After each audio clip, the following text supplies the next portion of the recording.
Hello to everyone, and thank you very much for listening to this presentation. Dobar dan svima u regionu I hvala vam puno što slušate ovo izlaganje.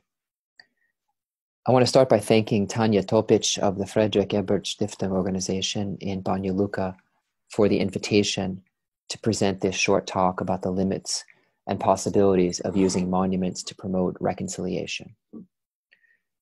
My talk today will be organized into 3 parts, which are based on a research project that I've been conducting about monuments built in memory of civilian victims of the Second World War in Northwest Bosnia.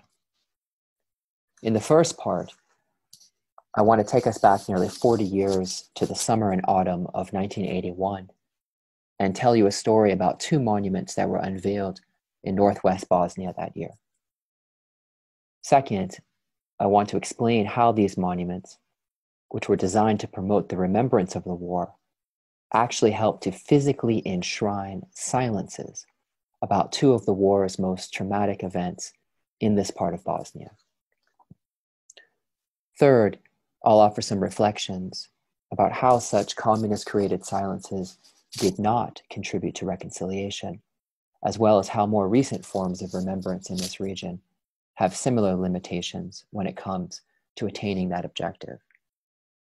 I'll finish by suggesting that in order to increase the chances for reconciliation to take place, monuments that reinforce mutually existing myths, which have been built in the region since at least 1945, should be replaced by those that promote mutually coexisting truths.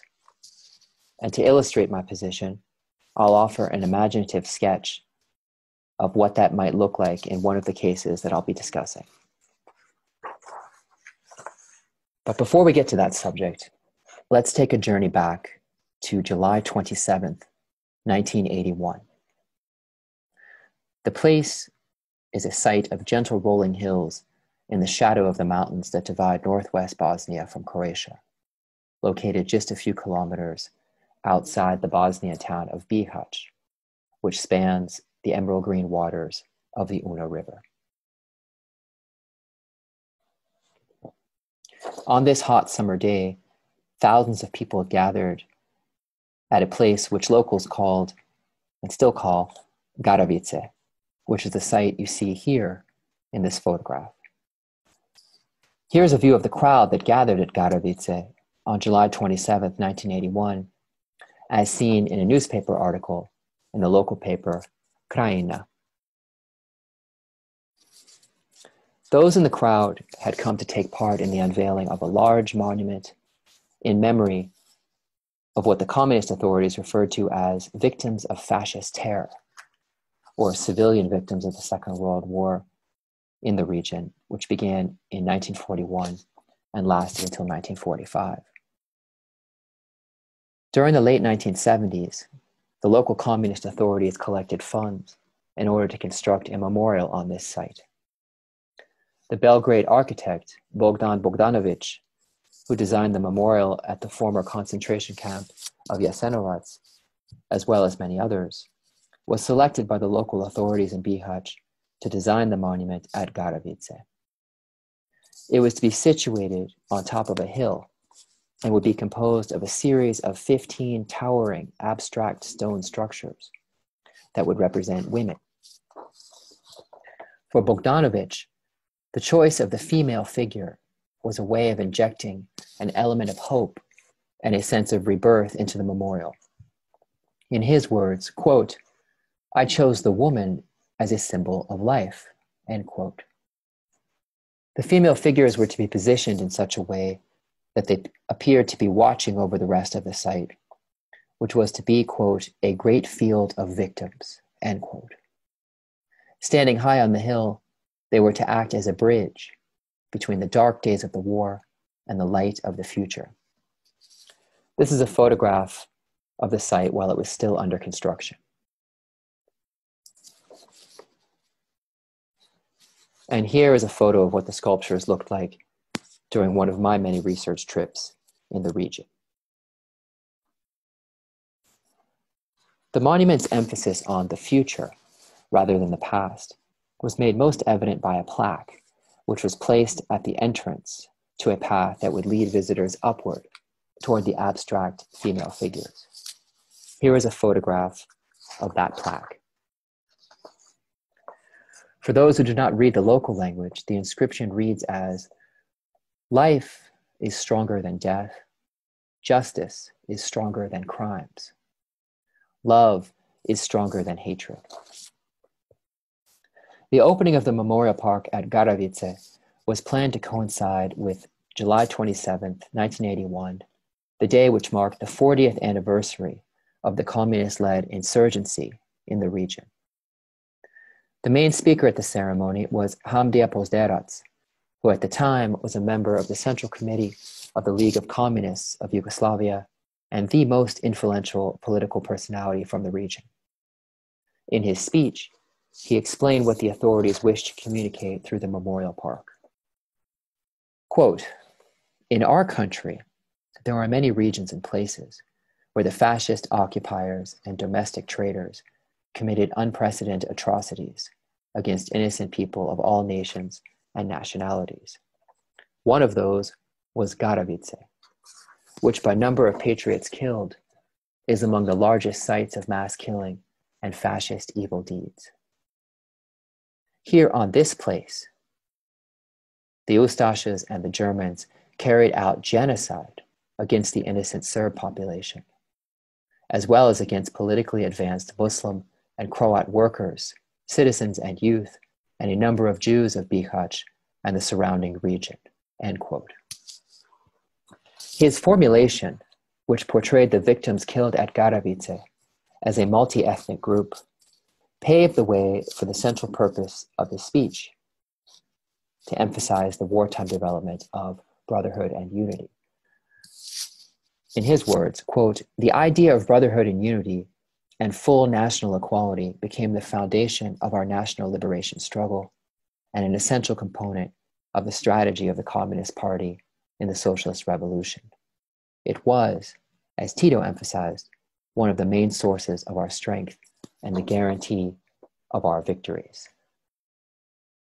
The essential message here was that people of all national backgrounds were killed, yet the mass killings helped to compel them to join together to fight against and ultimately defeat those who sought to destroy others on the basis of their nationality. Just over 3 months later, on November 3rd, 1981, another monument was unveiled in this same region of Bosnia. It was built in a small town called Kulen-Vakufu, which, like Bihać, straddles the emerald green waters of the Una River and is located 50 kilometers south of that city. Here is a picture of Kulen-Vakufu that I took during one of my research trips there over the past years. At 1 p.m. on November 3rd, 1981, several hundred people assembled at the site of the newly constructed monument, which was located immediately next to the town's primary school. And soon the unveiling ceremony began. This day was the culmination of several years of work by local partisans, or communist war veterans, who had founded a council for building the monuments in Kulen-Vakufu in 1978. After collecting funds from local socio-political organizations and citizens, they turned to a young architect from Bihać named Sadeta Ibrahim Pasic to design the monument. Her instructions were simple: design a monument for the region's partisan fighters, or fallen fighters, Pali Borci, as they were known at the time. The monument's main theme was to be the brotherhood and unity of these fighters, and a list of their names needed to be carved on the plaques. Ibrahim Pasic chose the symbol of a closed flower as the main motif for the monument. The site she envisioned would be circular. In its center would stand a large flower representing Yugoslavia. Surrounding it would be 8 smaller flowers, each representing the 6 republics and 2 autonomous provinces in the Yugoslav Federation. 4 plaques would be positioned on the ground facing upwards at north, south, and east-west positions, and carved on them would be the names of 147 fallen fighters from the region. Here is a photo of work being done to complete the monument during the autumn of 1981. The monument would be a memorial to the partisans from the region and would connect their deaths to the birth of a new socialist Yugoslavia and the equality of all nationalities in brotherhood and unity. Here is a photo of local school children in Kulen-Vakufu working to complete the monument during the summer of 1981.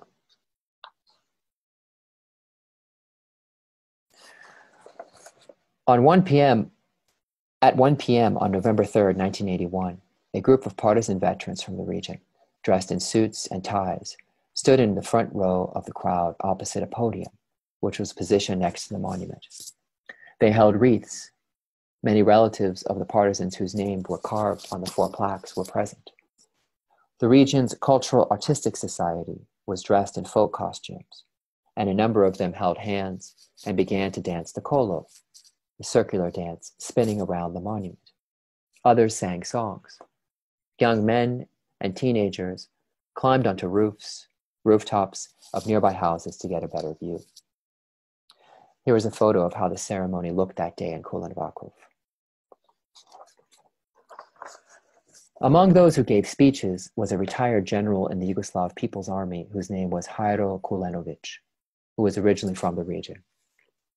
In his speech, he stressed the contribution of the people of Kulen-Vakufu and its neighboring villages to the People's Liberation War. They had answered the call of Tito and the Communist Party to join the battle for liberation. Quote, "They wrote with their blood the most celebrated pages of our history and forged the greatest legacy of our revolution, the brotherhood and unity of our nations and nationalities." End quote. In one sense, the construction of the monuments at Garavice and in Kulen-Vakufu in 1981 were simply another reflection of the massive effort by various groups in Yugoslavia to publicly memorialize aspects of the war, which the Communist Party felt younger generations needed to know and remember. Already by 1961, more than 14,000 monuments had been built across the country, or an average of nearly 7 per day, every day, since 1947, which was the year when partisan veteran organizations were established and began engaging in such work. By 1981, the number of memorials had grown exponentially beyond that already enormous figure. To many, both at that time and perhaps today, the memory of the Second World War seemed to be everywhere, and so the monuments at Garavice and in Kulen-Vakufu may appear to be nothing exceptional. But what was striking about so many of these monuments was not just their number and overwhelming presence.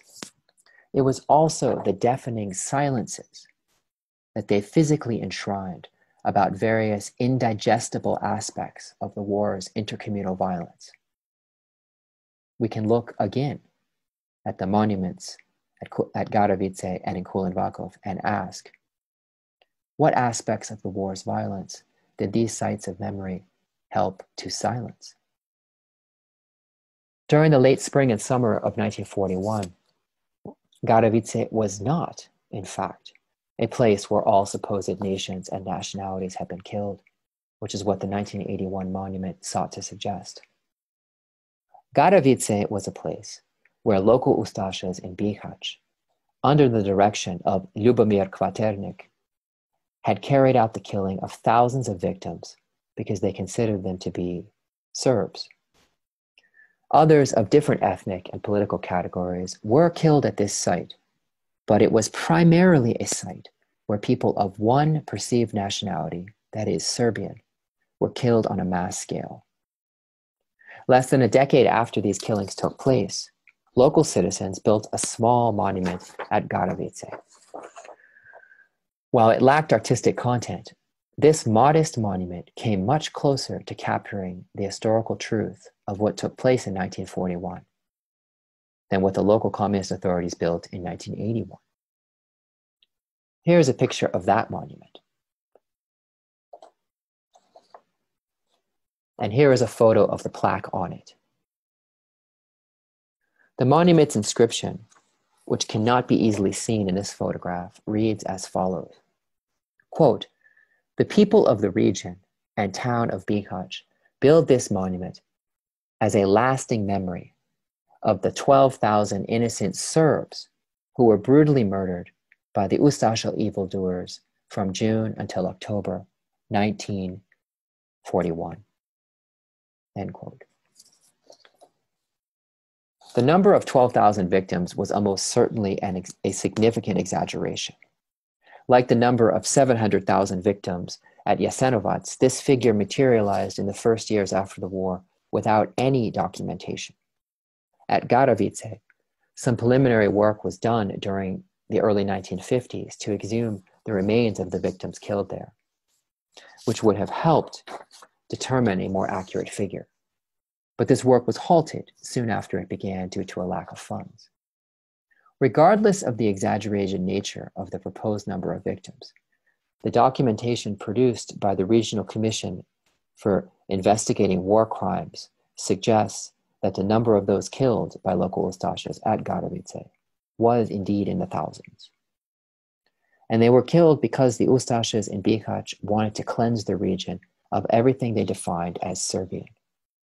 Given the nature of the violence at Garavice during 1941, the monument built there in 1981 silenced the specifically ethnicized dimension of the killings. Instead, it helped to construct a myth about how people of all national categories were victims at this site. In the case of the monument built in Kulen-Vakufu, the silences that it propagated were even more striking. They can be best appreciated when we examine this photograph, which was taken on the day the monument was unveiled. The speaker at the podium is Nikola Karanović, a retired general in the Yugoslav People's Army. He was a local commander of insurgents in the Kulen-Vakufu region, many of whom eventually became partisans.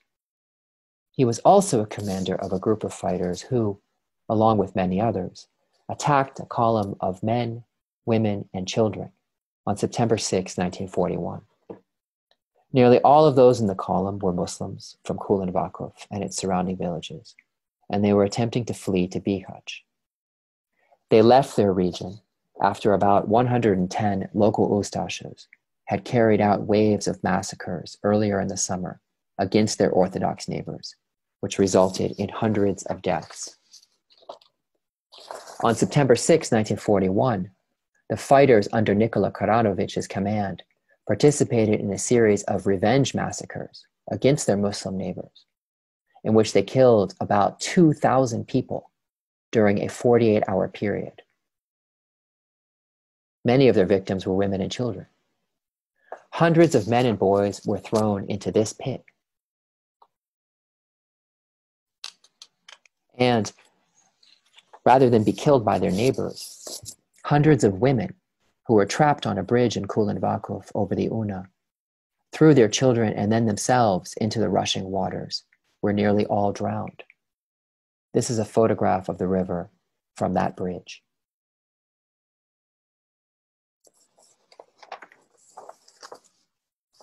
Yet on November 3rd, 1981, when the monument in Kulen-Vakufu was unveiled, General Karanović did not mention this shocking violence during the summer of 1941, which was by far the most significant wartime event in the region. Instead, he only spoke of the 147 fallen partisan fighters and their contribution to building brotherhood and unity. Watching and listening to him that day in the crowd were survivors of these massacres and their children, but they stood in silence. None of them mentioned the traumatic history they had been living with since 1941. As such, rather than promote the remembrance of cataclysmic local wartime events, the monument in Kulen-Vakufu helped to enshrine silence about the traumatic history of intercommunal killing in this small town on the Una River. These silences that the monuments at Garavice and Kulen-Vakufu helped to enshrine certainly did not promote reconciliation. which can be defined as the act of restoring harmony or friendly relations.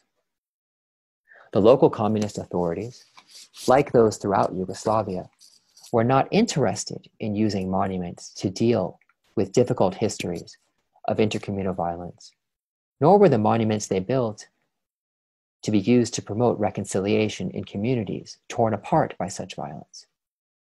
As Viet Thanh Nguyen has written in his study of Vietnam and the memory of the war in that country, quote, "All wars are fought twice, the first time on the battlefield, the second time in memory," end quote.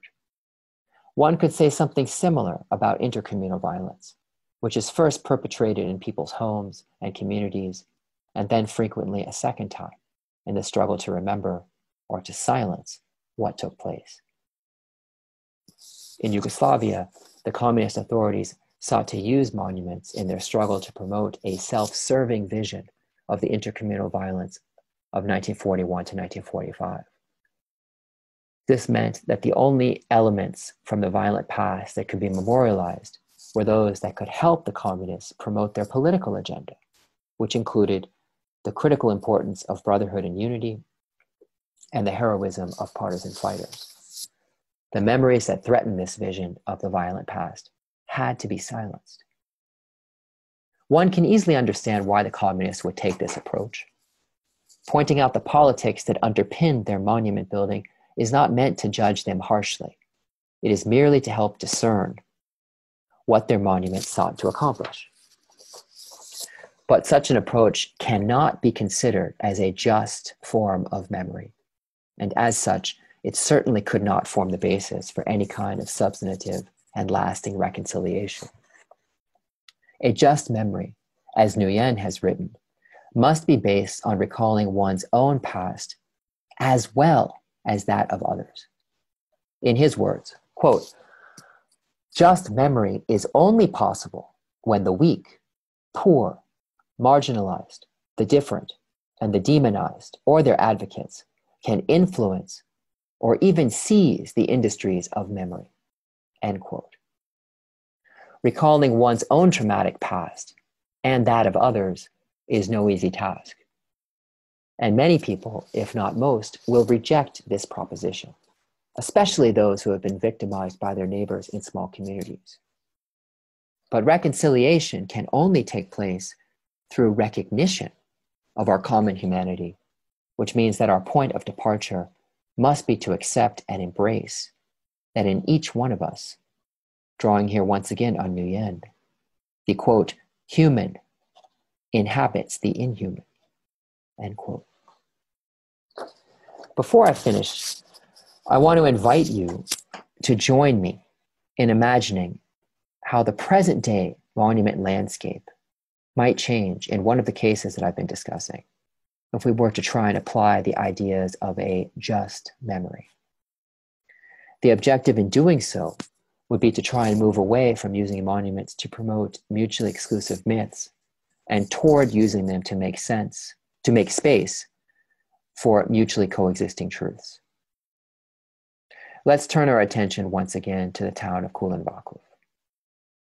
After the end of the most recent war in Bosnia and Herzegovina, a group of local residents in Kulen-Vakufu decided to remove the monument to the fallen partisans that had been built in 1981. They felt that it honored the memory of individuals who had killed members of their families and neighbors, and so they brought in construction tools and heavy machinery and razed that site to the ground. A home for orphan children has since been built on that location. For years, the town was without any monument in memory of those killed during 1941 and 1945, as well as during 1992 to 1995.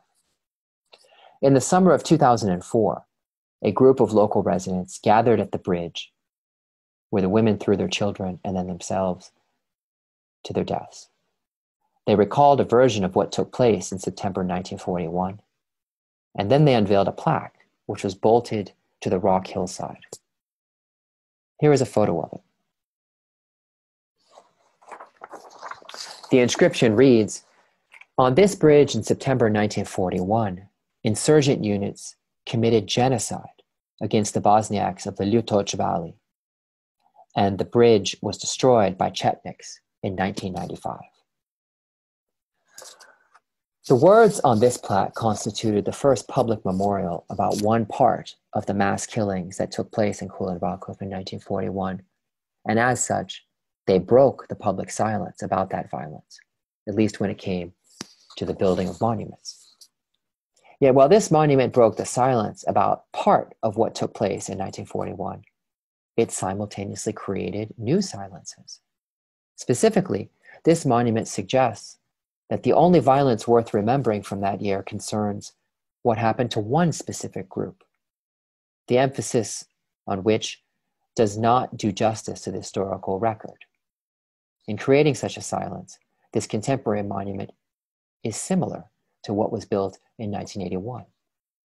And just like that monument, the current monument is a poor basis on which to try and cultivate not only reconciliation, but even a general sense of historical truth about what took place in this corner of Bosnia in 1941. In pursuit of trying to sketch out what a more just form of memory that terrible year in this region might look like through the building of monuments, I want to finish by inviting you to join me in imagining a different landscape of memory. This would be one that is built in such a way to help avoid creating silences, by employing the notion that we must not only recall our own traumatic memory, but also those of others. That we must remember not in black and white, but in shades of interconnected gray. So, if we imagine that we are now standing on the bridge in Kulen-Vakufu, looking at this plaque, we could now turn our heads to the right. There, just beyond the bridge, we would see a house and a cafe, which are visible in this photograph. This is the house where in the spring and summer of 1941 lived a man named Miroslav Matijevich. He was the leader of the local Ustašas in Kulen-Vakufu, and he was responsible for recruiting 110 other men from that town and several nearby Muslim and Catholic villages to join him in persecuting their Orthodox neighbors. Together, they robbed and killed as many as 700 people. Their violence set off a rebellion in this region, and some who joined sought revenge against all those who had attacked them. The violence of these insurgents culminated with the killing of about 2,000 people in Kulen-Vakufu in early September. Those killings cannot be explained without also recalling men like Miroslav Matijevich. And so the house we see here could have a monument on it to remind us how the region's violence actually began in 1941. If we were to turn back to the bridge and walk across it toward the plaque, we would emerge onto a winding road, which snakes to the left and then to the right, as you can see in this photo. After no more than 200 meters of walking, we would arrive to this place, which is the old police station in Kulen-Vakufu. It was here in September 1941 that a number of Serb insurgents who wished to fight the Ustašas, but who had no desire to kill innocent people, raised their weapons and stood guard as several hundred Muslim women and children hid inside. Other insurgents demanded that those guarding the women and children leave so that they could enter this building and kill them. But the guards refused and even raised and cocked their weapons and pointed them at the heads of their fellow insurgents. They saved hundreds of lives. A monument could be built here to remind us that ethnic categories do not determine human behavior, and that some people who were among the insurgents took great risks across the lines of ethnicity to save their neighbors. This building was razed to the ground in 2013 by a man who as a child survived the massacres in Kulen-Vakufu in September 1941. Here is what this site looks like now. If we now turned around and crossed the bridge where we began, and then turned right. We could walk about a kilometer to the center of Kulen-Vakufu, where we would see a white mosque with its minaret reaching for the sky. Just beyond it, to the right and to the left, we would arrive to the town's primary school, which is the large white building we see in this photograph right next to the playing fields. The original school was built by the Austro-Hungarian authorities in 1880 and was located to the right of the building you see here and up the hill. Above its entrance was written, quote, "Blind is the one who does not know how to read," end quote. It was in that school that during the summer of 1941, Miroslav Matejevich and the rest of the local Ustashas held their prisoners. And it was there that they came almost every night during July and August of that year to take a group to nearby ditches where they killed them. A monument could be built here to remind us that the attack on Kulen-Vakufu in September 1941 did not materialize out of thin air or because of this or that nationalism. It was the result of local Ustasha violence against the region's Orthodox population. Here is another picture of the school with an abandoned kiosk in front of it. A local man who was convicted for having been in Ustasha in 1941 sold newspapers here every day for decades after he was released from prison. If we continued walking along the road here and began climbing a dirt road upwards, we would soon arrive to a wooded area. An overgrown path leads in the direction of the abandoned Orthodox church in Kulen-Vakufu. Local Ustashas captured Orthodox villagers during the summer of 1941 and then killed them in ditches nearby this church. One of the victims was the church's priest, Father Vukosav Milanovic. He was well known in Kulen-Vakufu for having prevented a massacre of the local Muslim population in 1918 in the aftermath of the creation of the Kingdom of Serbs, Croats, and Slovenes. He met an armed group of Orthodox villagers as they approached the town. And he said, "If you have come here as liberators, then enter and you will be received warmly and well cared for. But if you have come to commit any kind of evil against our Muslim brothers, then I will call on my entire parish to rise up against you," end quote. A monument could be built here to remind us, once again, that the local violence did not begin in September 1941 with the insurgent massacres. It first swept hundreds of Orthodox villagers to their deaths, which is what led to those massacres in September 1941.